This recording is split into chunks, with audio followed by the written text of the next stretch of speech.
Hello दोस्तों, नमस्कार। कैसे? आई होप आप लोग अच्छे ही होंगे। आज एक कहानी ऐसी डिस्कशन करना चाहता हूँ, बताना चाहता हूँ कि आए दिन सड़क दुर्घटना जो है प्रतिदिन बढ़ता ही जा रहा है। आज किसी भी न्यूज़पेपर आप उठा के देख लीजिए या टीवी चैनल पर देख लीजिए, हर जगह पर रोड एक्सीडेंट सबसे ज़्यादा चल रहा है। आखिर ये रोड एक्सीडेंट जो हो रहा है वो इतना क्यों बढ़ रहा है? इसका क्या रीज़न है जो कि सबसे ज़्यादा रोड एक्सीडेंट हो रहा है? अब देखिए तो ट्रैक्टर और हाईवा यानी ट्रक हाईवा जो होता है उसके चपेट में सबसे ज़्यादा टू व्हीलर और फोर व्हीलर आ रहे हैं। क्या रीज़न है? कितना ज़्यादा हादसा हो रहा है? और हादसा हो भी रहा है तो इस पर क्यों नहीं नया कानून या नया नियम बनाया जा रहा है? क्यों इसकी नज़रअंदाज किया जा रहा है? इसी के बारे में आज हम डिस्कस करते हैं कि पूरे बिहार राज्य में सबसे ज़्यादा रोड एक्सीडेंट हो रहा है। देखिए, कुछ तो पहला फैक्टर ये है रोड एक्सीडेंट होने का कि लोग नए फोर व्हीलर और टू व्हीलर ले लेते हैं। मैं किन्हीं भी फैमिली की बात कर रहा हूँ, चाहे वो एक बिजनेस क्लास फैमिली हो, एग्रीकल्चर क्लास फैमिली हो, या ऑफिसर क्लास फैमिली हो, या private sector job class family हो, या एक शॉपकीपर दुकानदार फैमिली हो, या एक मज़दूर फैमिली, कोई भी। आज ऐसा कुछ नहीं है कि कोई मज़दूर रहा या कोई अमीर रहा, हर लोग अपनी ख्वाब पूरा कर रहे हैं। टू व्हीलर फोर व्हीलर ख़रीद कर या भाड़े पर उसको लेकर चला रहे हैं या रख रहे हैं। तो सवाल ये उठता है कि सबसे बड़ी बात यह है कि जो इतने रोड एक्सीडेंट रोज़ प्रतिदिन बढ़ रहे हैं, इनके बहुत सारे फैक्टर्स भी हैं जहाँ से हो रहा है। इस पर बात करते हैं। जैसे देखिए, पहला है कि गाड़ी नया जो ख़रीदते हैं तो लोग गाड़ी तो ख़रीद लेते हैं, लेकिन उनको प्रॉपर ट्रेनिंग नहीं होती है, वो एक्सपर्ट नहीं होते हैं, उनको पता नहीं है कि कैसे रोड पे गाड़ी ड्राइव करना चाहिए, क्या रूल्स रेगुलेशन गाइडलाइन है। गाड़ी ख़रीद लेते हैं, उसके बाद किसी भी थर्ड पार्टी के साथ जाकर थोड़ा फील्ड में या कहीं भी ओपन एरिया में जाकर सीख लेते हैं। एक कहते हैं लोग कि एक दो पटकियाँ गिरोगे, मैं टू व्हीलर की बात कर रहा हूँ, एक दो बार गिरोगे अपने सीख जाओगे। बिल्कुल गिरोगे सीख जाओगे, अच्छी बात है, आप ट्रेनिंग ले रहे हो, लेकिन ट्रेनिंग प्रॉपर गाइडलाइन के साथ नहीं लिया जाता है और इसका भी वजह है। तो लोग क्या करते हैं कि मतलब गाड़ी, और दूसरी चीज़ है कि कुछ नाबालिग लोगों को भी गाड़ी हाथ में दे दिया जाता है, जिसका भी रोड हादसा होने का सबसे बड़ा शिकार है। अब ऐसे व्यक्ति को दे दिया जाता है जिनको टू व्हीलर चलाने नहीं आता है या उनको अच्छे से नॉलेज नहीं है। वो क्या है, नए गाड़ी लेते हैं, एक्साइटेड रहते हैं, बहुत ही काफ़ी तेज़ी से चलाते हैं। उनको पता नहीं है कि नेशनल हाईवे पर कितना स्पीड से और कैसे गाड़ी ड्राइव करना चाहिए, स्टेट हाईवे पर कितना स्पीड और कैसे गाड़ी ड्राइव करना चाहिए, एमडीआर मेजर डिस्ट्रिक्ट रोड पर कितना स्पीड और कैसे गाड़ी ड्राइव करना चाहिए। इसी तरह मुख्यमंत्री ग्रामीण सड़क जो है या प्रधानमंत्री ग्रामीण सड़क है उसमें, या कहिए कि गांव का जो कनेक्टिविटी होता है मेन सड़क से, उस पर कितना स्पीड से चलाना चाहिए, क्राउडेड एरिया में कितना स्पीड से चलाना चाहिए, जहाँ पे स्कूल है उसका कितना स्पीड पे होना चाहिए, और इसको चलाने के साथ साथ क्या क्या सेफ्टी प्रिकॉशंस जानना ज़रूरी है। लोगों को जानकारी नहीं होती है और जिसके वजह से गाड़ी ख़रीद लेते हैं, चला देते हैं। तो बहुत लोग क्या करते हैं, पहला तो कि कुछ लोगों को देखते हैं कि गाड़ी चलाते समय हेलमेट का प्रयोग नहीं करेंगे, क्योंकि उनको लगता है कि हेलमेट हमारे लिए ज़रूरी नहीं है। सबसे पहले है कि हेलमेट को आप पहनें, ठीक है। दूसरा चीज़ है क्या कि आजकल के इलेक्ट्रॉनिक माध्यम इतना आगे निकल गया है कि लोग कान में हेडफोन या मतलब गाना सुनते जाते हैं, वो भी एक हादसा का बहुत बड़ा शिकार है। जैसे आप गाड़ी चला रहे हैं, अगर फ्री रोड है, आप चला रहे हैं कान में, लेकिन आप गाना सुनते जा रहे हैं, तो आप तो बाहरी आवाज़ तो सुन नहीं रहे हैं। अगर मान लीजिए पीछे से कोई ट्रक से आ रहे हैं या कोई भी गाड़ी आ रही है जो साइड मांग रहे हैं या आपको साइड करने के लिए बोल रहा है, तो उसका हॉर्न तो आप सुनिएगा नहीं। तो आप सुन नहीं रहे हैं तो कहीं ना कहीं आप तो अंदाज में चला रहे हैं। ऊपर से हालांकि टू व्हीलर में या फोर व्हीलर सब में बैक मिरर भी रहता है जो कि पीछे की पारदर्शिता को दिखाता है, लेकिन उसको भी लोग फोकस नहीं करते, लापरवाह की तरह चलाए जा रहे हैं। हम बहुत बड़ा एक्सपर्ट है, बहुत बड़ा हीरो है, ये कट मारेंगे, वो कट मारेंगे, ऐसे पहुंच जाएंगे, उससे पहुंच जाएंगे, जल्दी 5 मिनट का रास्ता 2 मिनट में तय कर लेंगे, 120 का स्पीड चला लेंगे, ये है, ऐसे करके चलाएंगे।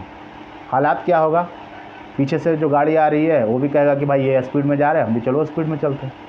एकाएक क्या करते हैं लोग, ब्रेक मार देते हैं। गाड़ी कभी भी सड़क पर रोकिए तो उसको या तो धीरे धीरे स्पीड के साथ एक पार्टिकुलर जो लाइन होता है स्टेट हाईवे, नेशनल हाईवे, जो उजला कलर का आप देखते हैं, उसके दूसरे तरफ क्रॉस करके ही लगाना चाहिए, न कि अचानक सड़क पर रोक दें। अचानक सड़क पर रोक दीजिएगा तो वहाँ पे भी हादसा होगा। कई जगह पर देखा जाता है अचानक मोड़ आ जाती है, फिर भी स्पीड को डाउन नहीं करते। कहीं भी मोड़ है या कहीं पे तीखा मोड़ है तो वहाँ पे 10 किलोमीटर से ज़्यादा प्रति घंटा के हिसाब से ज़्यादा स्पीड नहीं रखिए। वहाँ पे अपनी स्पीड को रिड्यूस कीजिए, क्योंकि नहीं करने पर गाड़ी अनबैलेंस होता है और एक्सीडेंट होने का सबसे ज़्यादा खतरा है। दूसरी चीज़ है कि जहाँ पे क्राउडेड है या जहाँ पे आपको लग रहा है कि जानवर लोग आ सकते हैं या जानवर है, वहाँ पर गाड़ी की स्पीड ऑटोमेटिक रिड्यूस कीजिए। क्योंकि होता क्या है कि कभी कभी जानवर रोड क्रॉस करने के चक्कर में करते हैं दौड़ के, आप भी स्पीड में रहते हैं, एक एक्सीडेंट हो जाता है। ये भी वजह है। दूसरा चीज़ है कि ड्रिंक एंड ड्राइव मत कीजिए। मतलब कभी भी आप कोई भी नशा किए हुए हैं या किसी भी तरह का दारू पिए हुए हैं, हालांकि ऐसे बिहार राज्य में लीकर बैन है, लेकिन मैं जागरूकता अभियान के तौर पे बता रहा हूँ कि अगर आप लीकर का भी सेवन कर लिए हैं तो आप बिल्कुल गाड़ी ना चलाएं, ठीक है। इससे भी हादसा होने का सबसे ज़्यादा डर रहता है। और दूसरी चीज़ है कि किसी भी गाड़ी को, चाहे 2 व्हीलर हो 4 व्हीलर हो, जब तक आप पूरा ट्रेन नहीं रहिए तब तक गाड़ी को नहीं चलाइए। अगर ट्रेन नहीं है तो आप किसी ट्रेन ड्राइवर के ज़रिए या किसी भी ट्रेंड व्यक्ति के ज़रिए आप उस गाड़ी को पहले सीखिए चलाने के लिए। अगर अच्छा से नहीं चलाने के लिए आ रहा है तो प्लीज़ आप मेन सड़क पर ना गाड़ी चलाएं। इससे आपके भी जान को खतरा है और दूसरे को भी जान के खतरा है, ठीक है। इसके अलावा मैं देखता हूँ बहुत सारे, अब ट्रैक्टर की बात करता हूँ, ट्रैक्टर पर भी यही होता है। जितने भी ट्रैक्टर मालिक हैं वो ट्रेन ड्राइवर रखते ही नहीं, एक्सपर्ट ड्राइवर रखते ही नहीं, क्योंकि एक्सपर्ट लोग कुछ पैसा अपने हिसाब से मांगते हैं और कुछ लोगों को लगता है कि भाई ट्रेन नहीं मिल रहा है तो अनट्रेंड को ही रख लेते हैं। वो अपनी बिजनेस को बढ़ाने के लिए, कारोबार को बढ़ाने के लिए किसी भी व्यक्ति को पैसे का लोभ देके वो रख लेते हैं, जिससे कि आए दिन घटना होते रहता है। मैं कई बार देखा हूँ कि ट्रैक्टर जो है 18 वर्ष से कम यानी नाबालिग को चलाने के लिए दे दिया जाता है। ऊपर से ट्रैक्टर में भी यही सिस्टम होता है, इतना म्यूजिक सिस्टम रहता है जितना एक साधारण लेवल होना चाहिए डेसिबल के रूप में म्यूजिक का, उससे भी ज़्यादा होता है। मतलब 3 गुना 5 गुना ज़्यादा रहता है। तो ऑब्वियसली बात है बाहर की चीज़ों को आप सुन नहीं पाते हो, देख नहीं पाते हो, मस्ती में चला रहे हो। क्योंकि आपको अगर रोड पर चलाना है तो एक सेफ्टी प्रिकॉशंस यानी सावधानी और गाइडलाइन के तहत ही चलाना चाहिए। तो ये सारी चीज़ें हैं जो कि होनी चाहिए, ठीक है। तो इसका पूरा प्रयोग करिए और इसका मतलब ध्यान रखिए और हमेशा हेलमेट लगा कर चलिए। रोड सेफ्टी प्रिकॉशंस पर ध्यान दीजिए। अगर आप गलती करेंगे तो दूसरे को भी नुकसान होगा, ठीक है। तो रोड सेफ्टी पर पूरा ध्यान दीजिए, अगर नहीं दीजिएगा तो बहुत दिक्कत होगा, ठीक है। और आपको अगर किसी भी तरह का, एक चीज़ और कहना चाहते हैं कि अगर कोई भी रोड एक्सीडेंट में घायल होता है तो उसको नज़दीकी सरकारी अस्पताल या प्राइवेट हॉस्पिटल में इमीडिएटली पहुंचाइए, किसी भी बिना डरे धमके। अगर किसी भी तरह का आपको प्राइवेट या सरकारी हॉस्पिटल में किसी भी पेशेंट को अगर इलाज करने से या एडमिट करने से मना करता है तो आप वहाँ के लोकल जो जिलाधिकारी है या जिस क्षेत्र में आप हॉस्पिटल गए या जहाँ एक्सीडेंट हुआ है वहाँ के जिलाधिकारी को आप इमीडिएटली सूचित कर सकते हैं। अगर ऐसा भी नहीं हो रहा है तो आपको एक बता रहा हूँ कि सर्वोच्च न्यायालय के द्वारा एक जजमेंट आया है जिसमें आपको परिवहन विभाग की तरफ से एक ईमेल आईडी क्रिएट किया गया है। उस ईमेल आईडी का नाम है roadsafetybr@gmail.com। यहाँ पे भी आप अपना शिकायत कर सकते हैं। आपको जानकारी के लिए बता दूं कि किसी भी घायल व्यक्ति को हॉस्पिटल पहुँचाने पर आपको किसी भी तरह की रजिस्ट्रेशन या एडमिट चार्ज नहीं लिया जाएगा। इसके अलावा आपको एक दूसरा अवार्ड या सम्मानित किया जाएगा जो लोकल प्रशासनिक या जिला अस्पताल प्रशासन के द्वारा, ठीक है। तो इस तरह से बहुत सारी चीज़ें हैं।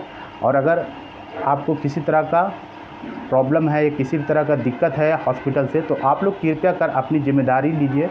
रोड एक्सीडेंट जितना भी होता है उसको सेफ्टी प्रिकॉशंस पहुंचाइए और जितना हो सके जल्दी हॉस्पिटल में पहुंचाइए। लोग क्या करते हैं, वीडियो ऑडियो फ़ोटो लेने में शूट में रहते हैं, आते जाते रहते देखते रहते। सोचिए, आप ज़रा ये सोच के काम करिए, ये थिंक लगा के काम कीजिए कि अगर आज किसी के साथ रोड हादसा हुआ है तो कल अगर मान लीजिए आपके साथ हुआ तो आपको भी कोई नहीं बचाएगा। इसीलिए एक दूसरे को गलत नज़रिए से नहीं देखिए, अपना जिम्मेदारी लीजिए और अपने जिम्मेदारियों के साथ कार्य को पूरा कीजिए। किसी भी घायल को तुरंत इमीडिएटली जो भी हॉस्पिटल हो, क्लिनिक हो, प्राइवेट सेक्टर हॉस्पिटल हो, इमीडिएटली पहुंचाइए। क्योंकि उससे क्या होता है कि उनकी नब्ज़ चलते रहते हैं, उनके ब्लडिंग रुकते हैं उनकी माइंड को पूरा है जो कि मेडिकल इक्विपमेंट या मेडिकल साइंसेस के ज़रिए वो पूरा कंट्रोल किया जाता है। ठीक है दोस्त, तो इसीलिए रोड सेफ्टी और रोड प्रिकॉशंस पर, गाइडलाइन पर पूरा ध्यान रखिए। गाड़ी चलाते समय हमेशा हेलमेट का प्रयोग कीजिए।